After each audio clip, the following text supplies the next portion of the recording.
بسم اللہ الرحمن الرحیم۔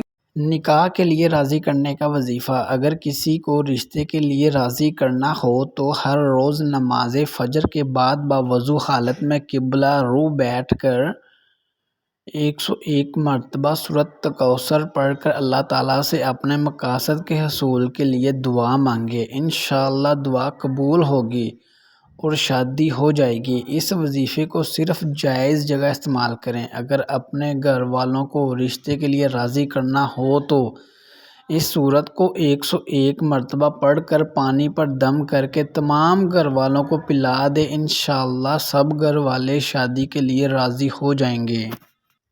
مرضی کی شادی کے لیے وظیفہ۔ اگر کوئی اپنی مرضی کی شادی کرنا چاہتا ہو اور لڑکی والے انکار کرتے ہوں تو عشاء کی نماز کے بعد 2 رکعت نفل نماز ادا کریں اور پھر قبلہ منہ کر کے بیٹھ جائیں اور اپنے مطلب کا تصور کر کے 450 مرتبہ یا لطیف یا ودود پڑھیں۔